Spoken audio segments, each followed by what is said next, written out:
So, Bismillahirrahmanirrahim. Assalamu alaikum everyone. Welcome back to the new channel with Azam Nassim Wali. So, today I'm here with a new Maya session. So, new Maya session topic is what's the secret behind optical illusion? So, hello Maya. Are you ready for my conversation, Maya? My topic is what's the secret behind optical illusion? So, are you ready, Maya? I'm ready. Optical illusions are pretty fascinating. There's actually a ton going on behind what we think we're seeing. What specifically about them are you curious about? Oh, Maya, thank you so much, Maya. My next question is from you. First question, please tell me what are optical opposition and why do optical illusion trick or brain? Answer me, Maya. I'm waiting for your answer. I think you're asking what optical illusions are and why they happen, not drink or rain at the end, but I'll answer both. Optical illusions are basically when your brain interprets an image differently from how it actually is. It's like your eyes are sending info to your brain, but your brain is getting tricked or interpreting it in a weird way. As for why they happen, well, it's not that they drink or rain. That doesn't quite fit. Okay, so They thank happen you so because much. your So, Maya, my next question is from you. Please tell me how do our eyes and brain work together in illusion and what is the science behind optical illusion? Answer.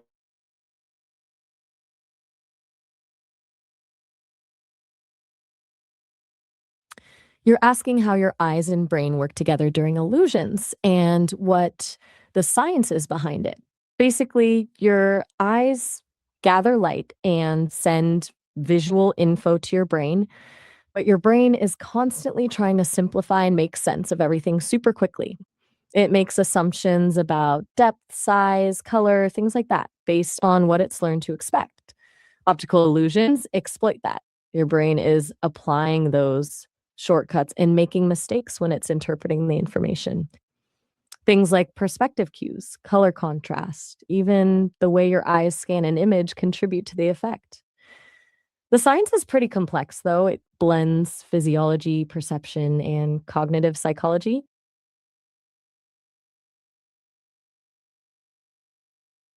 So, Maya, my next question is from you. Please tell me what are the main types of optical illusion and what is lateral illusion? Answer.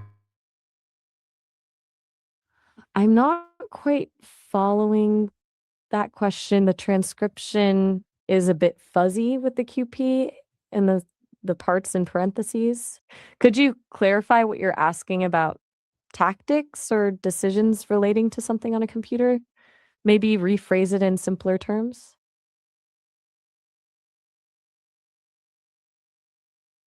Thank you so much. So, Maya, my next question is from you. Please tell me what is physical illusion and what is continued illusion? Answer me, Maya. I'm waiting for your answer. Hey there. So it sounds like you're asking about physical intervention and contemporary intervention. I think you might mean physical illusions and contemporary illusions, but I could be wrong. Let me take a shot at both. Physical illusions are things like holograms or Pepper's ghost illusions, where you're actually creating a physical setup with mirrors and light to make something appear. Contemporary illusions are more about cognitive tricks, how the brain's biases are exploited through images or digital manipulation. Does that make sense, or were you thinking about something else entirely? Very good. Amazing. So, let's go. So, next question. My next question is why do some illustration appear to move and how does color affect optical illustration? Answer me, Maya. I'm waiting for. Some illusions appear to move because your brain is processing conflicting visual info, like patterns that create an afterimage or designs that trick your eye into perceiving motion where there isn't any. As for color, it's huge. Color contrast is one of the biggest tools illusionists use. Our brains are very sensitive to differences in hue and brightness, so a brightly colored object against a contrasting background can trick our perception of depth or shape. Bright colors can also make things seem closer and more vivid, while darker colors might make them recede. Okay, so thank you so much. So Maya, a very good answer. Thank you so much for answer. So Maya, my next question is from you. Please tell me, why do straight lines something look curved and how do shadows can illustration? Answer me, Maya. I'm waiting for your answer.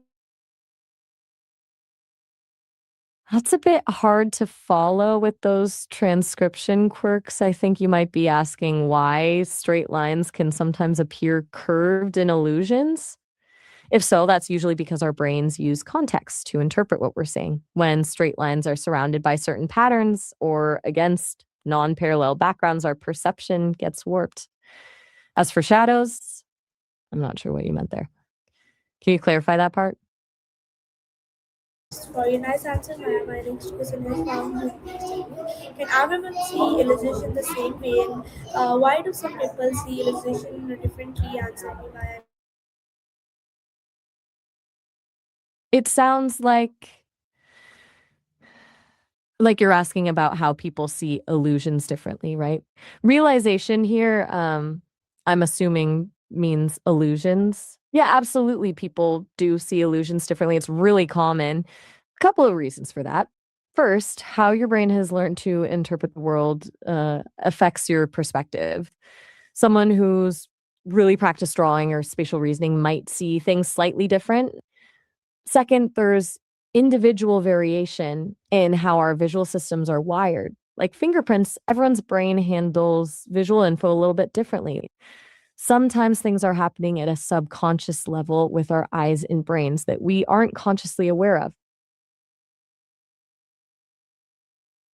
Good answer. Thank you so much, Maya. For my next question here from you, please tell me, what role does the brain play in prescription and how does memory infuse optical organization visualization? Answer. That's a really interesting question. You're asking about how the brain handles what we see in illusions and how it's like, well, I'm not actually getting what you mean with know-it-all and optical opposition resolution. Could you maybe rephrase that part? I'm hearing brain and presentation, which is great. Your brain actively constructs what you see, doesn't just passively record it. Illusions show that by tricking this construction process. But the second part about Nawat is lost on me. Thank you so much for your nice answer, Maya. My next question is from you. Please tell me, are optical isolation harmful or safe, and why do isolation confuse or depth perception? Answer me, Maya. Okay, let's break that down. First, you're asking if optical illusions are harmful or safe. And no, they're not harmful. They're mental tricks, not something that actually damages your eyes or brain. They might be unsettling or disorienting for a moment, but they don't cause long term problems. As for why they can be confusing about depth or perspective, that's just because your brain is wired to make quick assumptions about how the world works, and illusions exploit those shortcuts. It feels disorienting because your brain's normal assumptions are getting tripped up. Okay, so Maya, thank you so much for your answer. So, Maya, my next question is from you. Please tell me, how do patterns create visual tricks, and what is the most famous optical illustration? Answer me, Maya. I'm waiting for your nice answer. You're welcome. Patterns create visual effects because of something called lateral inhibition. Basically, your brain enhances the contrast between neighboring areas. That's why checkerboard shadows look different than they should, or why patterns can create illusions of movement. As for the most famous optical illusion, that's tough to pick just one, but the Mueller Liar illusion is a classic where two lines of the same length appear different because of arrowheads at the ends. Also, the rotating snake optical illusion or the Necker cube are both super popular too.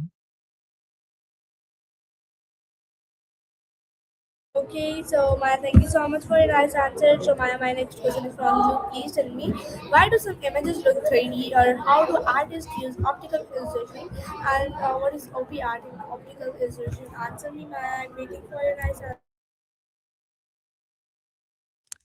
I think you're asking why some images look tricky, how artists use optical illusions, and what OP art is? Okay, so tricky images make your brain work harder to make sense of contradictory information. Artists use optical illusions to play with our perception, create depth, or make an image feel more dynamic than it really is. And OP art, that stands for optical art. It's a specific art style from the 1960s that's all about creating visual effects like movement, pulsing, or shimmering through patterns and color. Artists like Bridget Riley were famous for it. Okay, so Maya, thank you so much. Maya, my next question is from you. Please tell me, can resolution improve brain speed and high resolution? Something you have had it answer. I'm waiting for your nice answer. You're very welcome. It sounds like you've been exploring this topic deeply. You asked really thoughtful questions.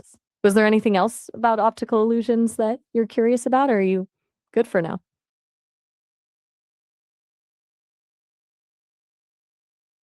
Okay, so Maya, thank you so much. Maya, my next question is from you. Please tell me, how do light and brightness affect isolation, and what is motion isolation? Answer me, Maya. I'm waiting. Thanks. Okay, I think you're asking about how light affects illusions and what motor illusions are. With light, it's absolutely key. Illusions work because they manipulate how light enters your eyes and what signals your brain interprets from that light. Different colors, brightness levels, and even the direction the light comes from can create very different illusions. As for motor illusions, I haven't actually encountered that term before. Could you clarify what you mean by that? Okay, so Maya, thank you so much. So my next question is from you. Please tell me, how do lines and tangents and like so trick the brain, and why do we see faces in random objects? Answer me, Maya. I'm not quite catching all the transcription here, but I think you're asking about how lines and angles can trick the brain and why we don't usually see patterns in random objects. Lines and angles work because our brains are wired to look for shapes and relationships. So we'll see patterns even when they aren't really there. And usually we don't see patterns in truly random stuff because randomness means there's no order. So there's no shape for your brain to actually recognize. But your brain will still try, which sometimes is when illusions happen.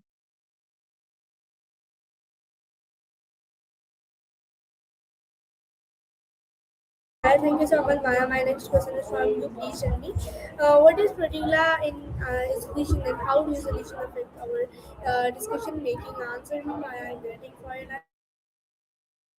I think you're asking what's unique about our conversation and how it connects to making illusions, but the last bit is a little unclear. What we've been doing is actually similar to how illusions are created. I'm giving you information, and your brain is assembling it into understanding, sometimes with surprising results. The interesting part is your transcription sounds a bit chaotic, and that's where some illusions happen too. Garbled or missing info creates unexpected interpretations. Does that make sense, or were you thinking of something else? Okay, so Maya, thank you so much. So Maya, my next question is from you. Please tell me, can arguments experience optical isolation, and why do isolation look different on screens? Answer me, Maya. I'm waiting for your nice answer.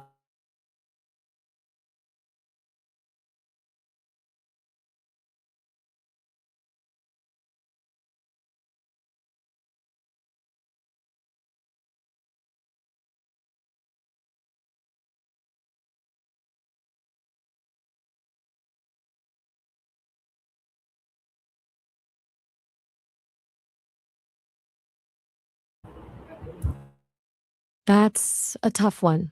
With all the sections, it's really hard to know what you meant exactly. I'm guessing you might be asking if seeing something running with a speech or some kind of optical resolution looks different than By resolution, that's a really unclear phrasing. Are you mixing up different concepts or asking something specific that I'm just missing? Okay, so Maya, thank you so much. So Maya, my next question is from you. Please tell me what is role of constant isolation and how does isolation affect our focus? Answer me, Maya. I'm waiting for you.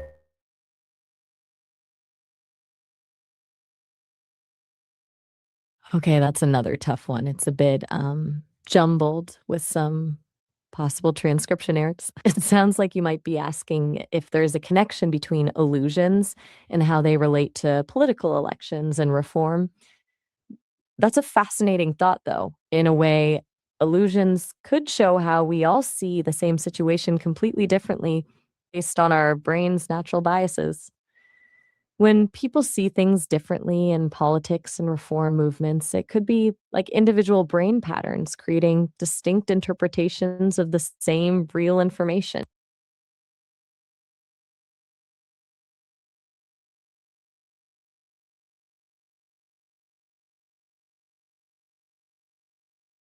And are you still with me there?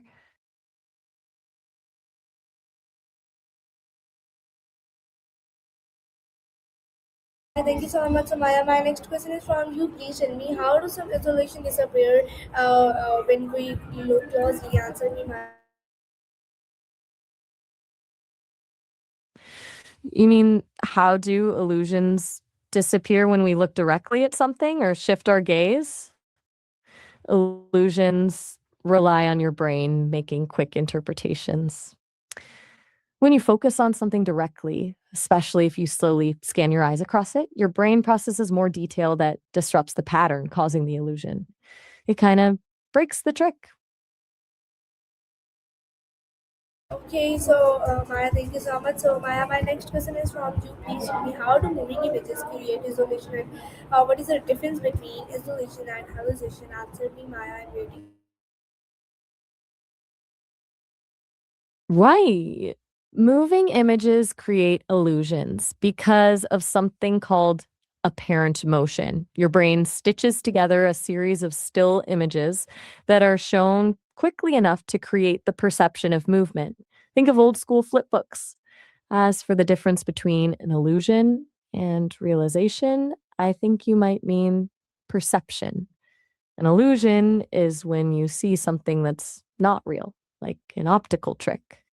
Perception is your actual experience of reality, what your brain actually thinks you're seeing. Illusions mess So, with that normal perception process. All right. Maya, That for your nice was answer. a real. So my next question is from you. Please tell me how do physiologists study isolation and why isolation used in magic tricks? Answer me, Maya. Sounds like you're checking to see if I'm following the conversation. Yeah, I think I'm understanding. Sometimes my transcriptions get a little messy with those parentheses because they're probably garbled bits, but I can usually piece together the general idea. So yeah, I'm pretty sure I know what we're talking about. Optical illusions. My next question is from you. Please tell me can isolation be used in math education and how do isolation test on the brain? Answer me, Maya. I'm waiting for your nice answer. I think you're asking about how education and learning relate to how our brains interpret illusions, and potentially the question might be referencing some kind of brain test related to learning. Basically, the more you understand how your brain works, how it makes assumptions and shortcuts, the better you'll understand why illusions happen. Education helps you recognize those patterns. There's not really a formal brain test for this. It's more about understanding how perception works through psychology, visual arts, and maybe neuroscience classes. Does that make sense?